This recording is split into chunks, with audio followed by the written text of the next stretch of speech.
भाऊ, मी कालच सांगितलं मुंबई तकच्या कार्यक्रमामध्ये की आपलं विमान 60,000 खाली आणा. तुम्हाला राजकारण दिसायला लागले, तुम्हाला पालकमंत्रीपद दिसायला लागले, तुमचं पालकमंत्रीपद तुम्हाला लखला. अरे बाबा, परत हो पालकमंत्री.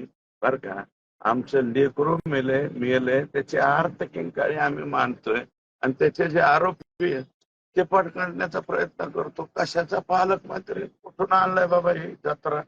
आणि माझा घेरलंय, मला आमक केलं. तुला कोणी घेरलं बाबा? आम्ही कशाला घेरू? ते तुमचं राजकारण चालू द्या तिकडं. राजकारणाचा विषय आहे का हा? कोणी एका जातीपातीचा धर्माचा विषय आहे का? आणि सगळेच लोक आता ते बीडची बैठक जी झाली ते राजकीय बैठक झाली का? ते सर्व समाज एकत्र येऊन, बरं का, याच्यामध्ये वंजारी समाजाचे लोक उद्याच्या मोर्चात सहभागी होणार नाहीत का? होणार आहेत. सगळे लोक सहभागी होणार आहेत. मग सहृदयी जेवढे माणसं ते बी होतील. तुमचे फक्त फेसबुक व्हॉट्सअप वरती गरळ ओकणारे लोक फक्त सामील होणार नाहीत.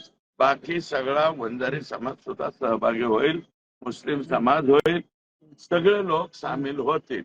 आणि तुमचे जे पॉवरफुल मीडियावाले, मला माहिती आहे की सध्या ट्रोलर कोण आहे तर मीच ट्रोल घे. अरे बाबा, ट्रोलच्या बाबतीमध्ये उदाहरण पाहिलेलं आहे ना तुम्ही. या राज्याच्या मुख्यमंत्री आत्ताचे जे आहेत यांना ट्रोल सर्वाधिक जास्त कोणाच्या सोशल मीडियाने केलं? यांच्याच केलं. आणि ट्रोल तर केलं, त्यांना टरबुजा ही उपाधी मला वाटतं यांच्याच सोशल मीडियाने दिली. आता एवढा ट्रोल म्हणून त्यांना टरबुजा म्हणलं, खरबुजा म्हणलं, त्यांच्यावरती प्रचंड प्रमाणात मानसिक त्रास होईल इतकं घाण घाण घाण घाण घाण घाण घाण तुम्ही लिहिलं. काय झालं त्याचं? काय झालं? 237 आमदार घेऊन तो माणूस राज्याचा मुख्यमंत्री झाला. ते एवढा मोठा माणूस आहे. मी तर फार, आमचे काय फाटक्याचे अवलाद, कशात काय फाटक्यात पाय, आमचे अवलाद केवढीशे आणि आम्हाला ट्रोल करते. मला कळतंय. अजून माझं म्हणणं आहे, जेवढ्या शिव्या द्यायच्या तेवढ्या शिव्या द्या बाबा. जे बसलेले 1200 स्क्वेअर फुटाचे यांचे दोन्ही नेत्यांचे ते हे आहेत बसलेले.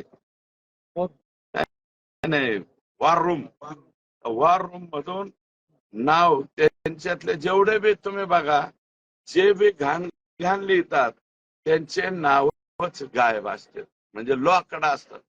इसका प्रोफाइल फाइल लॉक्ड किया जाता. अरे लॉक्ड किया जाता वरून काय बोलता रे? ओरिजिनल अकाउंट वरून बोला ना, दम असेल तर. फेक अकाउंट वरून बोलतात. बरं बोला, डॉक्टर बाबासाहेब आंबेडकरांनी आम्हाला अभिव्यक्ती स्वातंत्र्य दिले, द्या. आणि मी तुम्हाला एक सांगतो, म्हणजे माझ्या लाईफ मध्ये मी असल्याला भावच दिलेला नाही. मी गोपीनाथरावांच्या हाताखाली काम केलंय. त्यांनी मला सांगितलं होतं, सुरेश, एका कानाने ऐकायचं, दुसऱ्या कानाने सोडून. किती कमेंट वाईट आल्या, वाचायच्याच नाही. वाचल्यावर वाईट वाटतंय ना, कमेंटच वाचायचं नाही. काय फरक पडतो? 4-2 दिवस लिहिते कटाळते ना. आणि आजचा सोशल मीडियावरचा राग उद्याच्याला विसरून जात असतो. त्याच्यामुळं कोण काय वेड वाकडं लिहितंय, कोण काय करतंय आणि ह्याच्यातून वाचलंय कोण? देशाच्या पंतप्रधानाला ट्रोल केलं जातंय, देशाच्या म्हणजे अमित भाईंना ट्रोल केलं जातं, आमच्या मुख्यमंत्र्यांना तर ट्रोल करण्यामध्ये सर्वाधिक जास्त नंबर त्याच बिचाऱ्याचा लागला. कोणतं म्हणजे तिथं पहिल्यांदा याचा शुभारंभ जे आहे, आपल्या जिल्ह्यातले जे नेते त्यांचे जे मोठमोठ्याल्या काही, मला माहिती आहे परदेशातून सुद्धा ऑपरेट होतात काही पोस्ट, कशा होतात ते बी मला माहिती आहे. त्याच्यामुळे परदेशातून करा, देशातून करा, एका जागेवर बसून करा, तुम्हाला काय ट्रोल करायचे ते करा. आम्ही ते सहन करायला तयार आहोत आणि तुम्हाला जे करायचे ते करा. आम्ही आमचं काम करत राहणार. आम्हाला एकच मिशन, संतोष देशमुखच्या आरोप्यांचं पकडणं हे एवढंच मिशन आमच्या डोळ्यापुढे दिसतं.